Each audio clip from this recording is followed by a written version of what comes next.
Camino al plebiscito.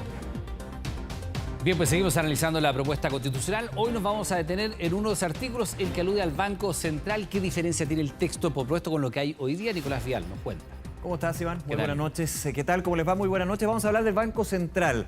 Muy relevante. Siempre ha sido relevante en sus años de historia, pero ahora también, Iván, lo tomamos en un contexto de alta inflación. Y justamente uno de los grandes objetivos del Banco Central, del ente emisor, es mantener los precios a raya, como se dice, de una manera sana. Bueno, ese es uno de los objetivos. Y también fue parte de la conversación en la Convención Constitucional. Y vamos de inmediato con la gráfica del artículo que trata sobre el Banco Central. Son varios, pero comenzamos con el primero, que es clave, digamos. El Banco Central es un órgano autónomo, muy importante esto también. Que se discutió en su minuto. Fue una discusión bastante fuerte, hay que decirlo. Autónomo, con personalidad jurídica, patrimonio propio, por supuesto, como banco que es, de carácter técnico, encargado de formular y conducir la política monetaria. Hasta ahí uno diría, no hay gran diferencia con respecto a más o menos lo que hay hoy día. Claro, pero cuando vamos al tema, por ejemplo, de su estructura de consejo, porque recordemos que es un órgano colegiado, también cuáles son las atribuciones, objetivos, pero qué es lo que tiene que estar mirando el Banco Central, ahí también pueden haber algunas diferencias con respecto al ente emisor que actualmente está establecido. Lo revisamos en la nota de José.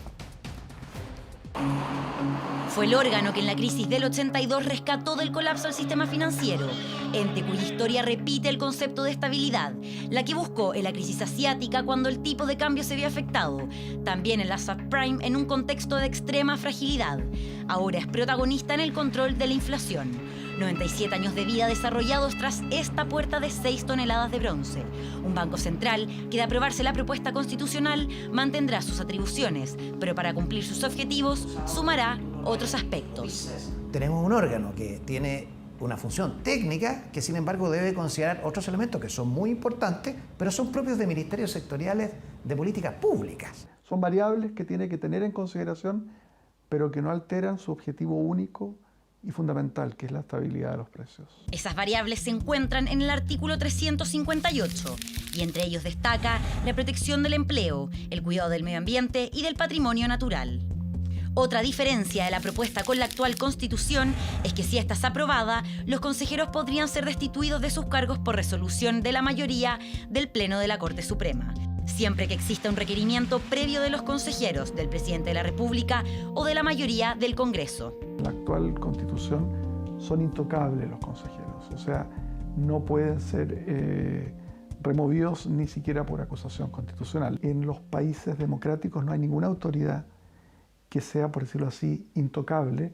La destitución de los miembros del banco ya no tiene que ver con un problema de corrupción.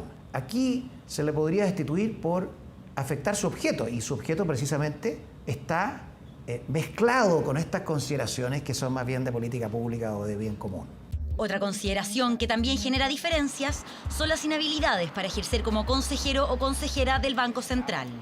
Según la propuesta, no podrían optar a este cargo quienes, en los 12 meses anteriores a su designación, hayan participado en la propiedad o ejercido como director de cualquier empresa que preste servicios de intermediación financiera. El mismo periodo debe transcurrir una vez hayan cesado en el cargo.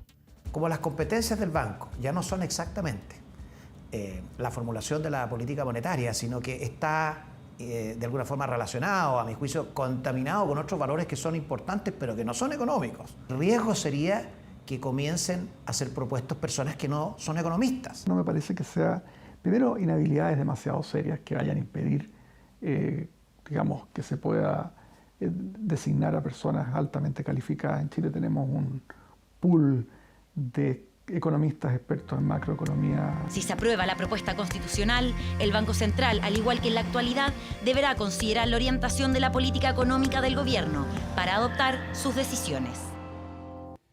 Hay entonces los objetivos y también la mirada que contempla esta propuesta de nueva constitución para el Banco Central. Iván, vamos con el siguiente artículo y que tiene que ver justamente con el Consejo del Banco Central. Bien relevante, lo comentaban también Javier Couso, Arturo Fermandois. Artículo 362. El Consejo estará integrado por 7 consejeras y consejeros. ¿Cuál es la diferencia? Actualmente son 5. Sí, claro.